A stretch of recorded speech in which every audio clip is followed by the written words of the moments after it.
Shalom Bapak Ibu, hari ini Kamis 17 September 2020 kita membahas Zakaria pasal 12 hingga 14 yang adalah akhir dari kitab Zakaria. Temanya saat Israel mengaku Yesus sebagai Mesias. Zakaria 12 ayat pertama sampai 9 berbicara nubuat bangsa-bangsa akan menyerang Yerusalem namun dikalahkan. Yerusalem dikatakan akan menjadi seperti piala berisi anggur yang membuat bangsa-bangsa ingin berebut mendapatkannya. Lalu semua bangsa di dunia akan bergabung untuk menyerang Israel. Namun saat bangsa-bangsa mengepung, Yerusalem akan menjadi seperti batu berat. Bangsa manapun yang mencoba mengangkatnya akan mendapat celaka. Semua kuda musuh akan menjadi gila dan buta. Tuhan akan memberi kekuatan kepada umatnya, seperti api yang menyala membinasakan musuh di sekelilingnya.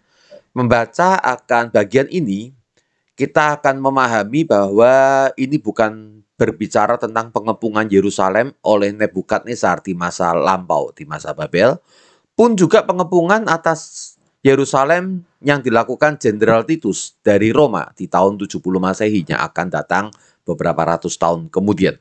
Jelas ini berbicara mengenai masa akhir zaman. Pasal 12 ayat 10 sampai 12 berbicara nubuatan mengenai bangsa Israel akan menyembah Tuhan Yesus. Kemudian keturunan Daud dan penduduk Yerusalem akan kuberi hati yang suka mengasihani dan suka berdoa. Mereka akan memandang Dia yang telah mereka tikam dan meratapinya seperti orang meratapi kematian anak tunggal. Mereka akan meratap dengan pilu sebuah ratapan penyesalan di seluruh keturunan Daud, Nathan, Lewi, Simei, dan semua suku-sukunya. Pasal 13 ayat yang pertama sampai kelima, nubuatan Tuhan menguduskan bangsa Israel. Pada hari itu akan memancar mata air untuk menyucikan keturunan Daud dan penduduk Yerusalem dari dosa dan penyembahan berhala yang telah mereka lakukan. Semua berhala akan dienyahkan, nabi palsu akan dibongkar, bahkan dibongkar orang tuanya sendiri, bahkan mereka dengan sukarela membongkar bahwa mereka hanyalah nabi gadungan. Bagian ini menarik karena menunjuk pada pribadi yang akan datang dan akan mereka tikam dan mereka meratapi seperti kematian anak tunggal. Tentu ini menunjuk kepada Tuhan Yesus, Sang Mesias. Pasal 13 ayat 7 sampai 9 ini dikatakan, Tuhan berkata, bangkitlah hai pedang dan seranglah gembala yang bekerja bagiku, bunuhlah dia maka domba-domba akan tercerai-berai. Kalimat ini dengan segera mengingatkan kita ketika Yesus akan naik ke atas kayu salib di dalam percakapan dengan para murid itu dia berkata saatnya akan tiba gembala akan ditikam dan domba akan tercerai-berai. Berarti frase ini berkaitan dengan kedatangan Yesus kali pertama. Namun berikutnya dikatakan, aku akan menyerang umatku dan di seluruh negeri 2/3 dari penduduknya akan tewas, hanya sepertiganya akan selamat dan mereka itu akan kusucikan seperti perak yang dimurnikan oleh api. Mereka akan kuuji seperti orang menguji emas, lalu mereka akan berdoa kepadaku dan aku akan menjawab mereka. Aku akan mengatakan kepada mereka bahwa mereka adalah umatku dan mereka pun akan mengaku bahwa akulah Tuhan Allah mereka. Kalimat ini menunjuk pada kedatangan Tuhan Yesus yang kedua kali. Nah, rupanya saat kedatangan Tuhan Yesus yang kedua digambarkan 2/3 bangsa Israel masih menolak Tuhan, namun yang sepertiga akan menerima Yesus dan kemudian dimurnikan dan mereka akan menjadi umat Tuhan. Haleluya. Ini adalah nubuatan yang sampai hari ini kita masih doakan. Untuk mengerti akan bagaimana para nabi bisa kedatangan pertama dan kedatangan kedua ini bisa terlihatnya atau ditulisnya dalam sebuah kalimat yang sangat terkait ya. Kita harus memahami konsep teologi yang namanya perspektif nabi atau the mountain peaks of prophecy. Dalam memahami nubuatan para nabi perjanjian lama, ya para nabi ini mereka seringkali melihat dua puncak gunung yang terpisah kelihatan menyatu. Sehingga jarak antara dua puncak itu tidak dinyatakan di dalam tulisannya. Anda bisa lihat gambar yang telah saya sertakan di sana.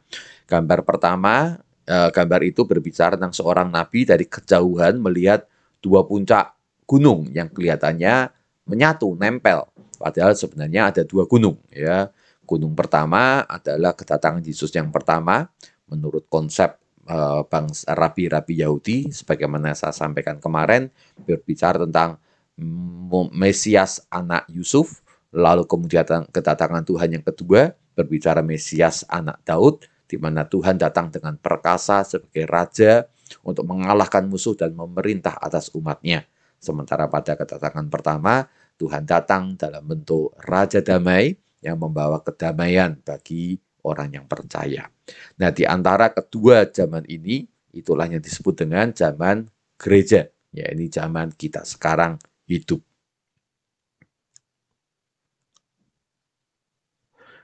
Berikutnya pasal 14, Mesias datang dan mengalahkan koalisi bangsa-bangsa.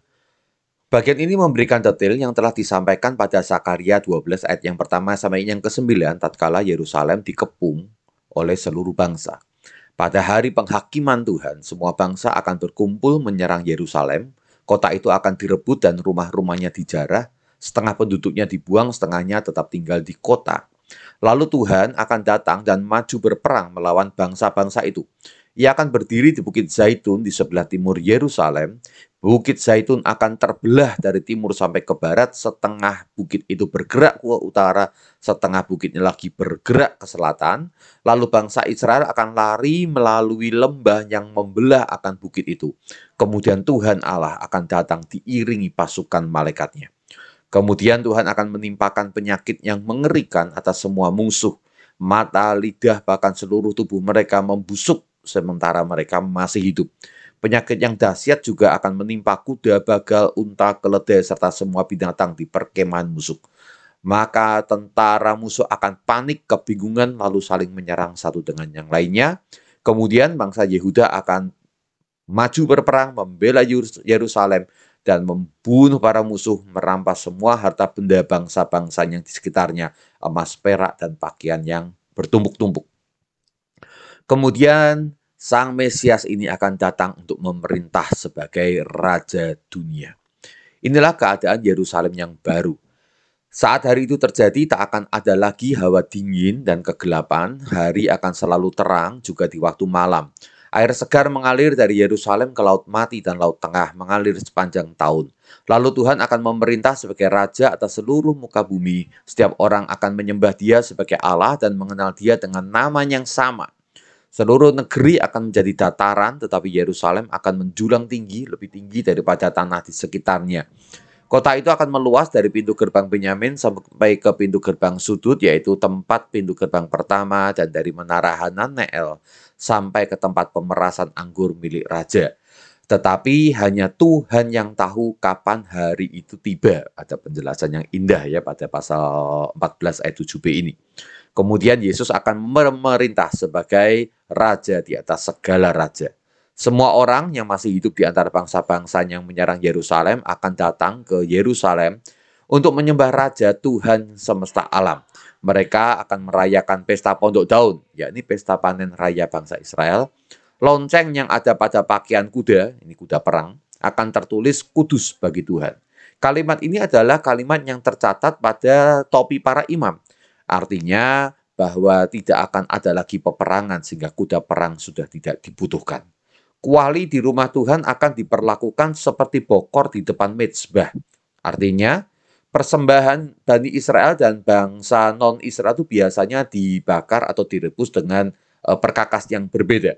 Namun sekarang akan diperlakukan sama. Artinya seluruh bangsa sekarang dianggap sebagai umat pilihan Allah. Haleluya, tidak ada lagi perbedaan Israel dan bangsa-bangsa yang lain pada waktu itu. Karena semuanya diperlakukan sama di mata Tuhan. Juga tak akan ada lagi pedagang. Nah, terjemahan ini sebenarnya kurang tepat ya. Kata aslinya adalah Kanaan. Jadi tidak akan ada lagi Kanaan. Artinya bangsa penyembah berhala yang keji itu yang ada di sekeliling Yerusalem sudah tidak ada lagi. Karena apa? Karena semua bangsa sekarang sudah bersatu untuk memuji dan menyembah Tuhan. Inilah gambaran akhir daripada zaman gereja, di mana Tuhan Yesus akan datang sebagai Mesias kali yang kedua untuk membawa keselamatan dan memerintah sebagai Raja di atas segala raja, atas seluruh bangsa dan di muka bumi ini. Wow, betapa indahnya waktu itu di mana Tuhan sendiri memerintah sebagai raja yang penuh kebenaran dan keadilan. Mari kita berdoa. Kami terpukau dengan pandangan yang dilihat oleh Zakaria tentang kedatangan-Mu Tuhan, yang datang dalam keperkasaan untuk memerintah di antara bangsa-bangsa, menegakkan keadilan dan kebenaran. Semua rakyat yang akan bersukacita, hidup dengan sejahtera dan sentosa bahagia untuk berdoa kepada Engkau, menyembah akan Engkau, memuji-muji Engkau, sambil melakukan segala macam aktivitas mereka dengan penuh damai dan penuh ketenangan. Tuhan, kami menantikan kedatangan-Mu yang kedua. Kami menantikan dalam Yesus Kristus. Kami rindu Tuhan, Engkau datang. Amin. Ya, Maranatha. Amin.